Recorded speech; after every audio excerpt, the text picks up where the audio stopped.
ਬਾਈ ਉਹਨਾਂ ਤੋਂ ਬਾਈ ਜੀ ਇੱਕ ਨਿਊ ਹੋਲੈਂਡ ਪਰ 56 ਵੀਰੇ ਦੱਸੋ ਜੀ। 55 ਵੀ 2 ਵੀਲ ਵੀਰੇ। ਠੀਕ ਹੈ ਜੀ। ਤੇ ਇਹ ਇੰਜਨ ਗੇਅਰ ਦਾ ਕਿਵੇਂ ਜੀ? ਪੂਰਾ ਵਧੀਆ ਓਕੇ। ਮਾਡਲ ਜੀ? ਮਾਡਲ 21 ਮਾਡਲ ਆਰਸੀ ਬਾਈ ਦੀ। ਤੇ ਨੰਬਰ 50 ਆ ਜੀ? ਨੰਬਰ ਪੰਜਾਬ ਦਾ। ਨੰਬਰ ਪੰਜਾਬ ਆ। ਨੰਬਰ ਪੰਜਾਬ ਦਾ। ਤੇ ਦੂਜੀ ਇਹਦੇ ਉੱਤੇ ਆਪਾਂ ਉਹੀ ਫਿਰ ਗੱਲ ਕਰਦੇ ਆ ਜੀ, ਇਹ ਤੇ ਲੋਨ ਇੰਸ਼ੋਰੈਂਸ ਫਾਰਮ ਨਾਲ ਹੈ ਜੀ ਮੌਕੇ ਤੇ।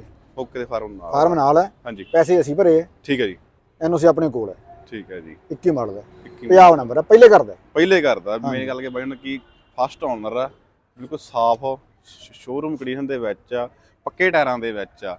ਤੇ ਇੱਕ ਇਹਦੀ ਡਿਮਾਂਡ ਤੇ ਫੋਨ ਨੰਬਰ ਦੱਸ ਦਿਓ ਜੀ। ਡਿਮਾਂਡ ਵੀਰੇ 21 ਮਾਡਲ ਆ, 9,45,000 ਰੁਪਇਆ ਕਹਿੰਦੇ, 9.25 ਲੱਖ ਦਾ ਆਪਾਂ ਦੇਣਾ ਹੈ।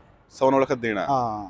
ਤੇ ਫੋਨ ਨੰਬਰ ਜੀ? ਕਿਤੋਂ ਰੰਗਿਆ ਤੰਗਿਆ ਨਹੀਂ ਹੋਊਗਾ, ਕਿਤੋਂ ਖੁੱਲਿਆ ਨਹੀਂ ਹੋਊਗਾ। ਠੀਕ ਹੈ ਜੀ। ਇਹ ਵਾਹਣ ਵਾਲਾ ਕੱਲਾ ਵਿਖਾਉਣ ਵਾਲਾ ਨਹੀਂਗਾ। ਹਾਂ, ਮੁਝੇ ਕਹਿ ਸਕਦੇ ਕਿ ਆਪਾਂ ਐ ਨਹੀਂ ਗੱਲ ਵੀ ਜਾ ਕੇ ਘਰੇ ਖਿਲਾਰ ਦੋ ਤੇ ਕੰਮ ਨਹੀਂ ਦੇਣਾਗਾ। ਹਾਂਜੀ ਹਾਂਜੀ, ਕਿ ਆਪਾਂ ਜਾ ਕੇ ਇਹਨੂੰ ਵਾਹ ਕੇ ਜੇ ਇੰਨੇ ਪੈਸੇ ਲਾਉਣੇ ਤੇ ਚੀਜ਼ ਆਪਾਂ ਵਾਹਣ ਵਾਸਤੇ ਲੈ ਕੇ ਜਾਣੀ ਹੈ। ਵਾਹਣ ਵਾਲਾ ਵਿਖਾਉਣ ਵਾਲਾ ਨਹੀਂਗਾ। ਹਾਂਜੀ ਹਾਂਜੀ, ਇਹ ਹੁੰਦਾ ਨਾ ਵਿਖਾਉਣ ਨੂੰ ਹੁੰਦਾ, ਇਹ ਵਾਹਣ ਵਾਲੇ ਹੈ। ਠੀਕ ਹੈ।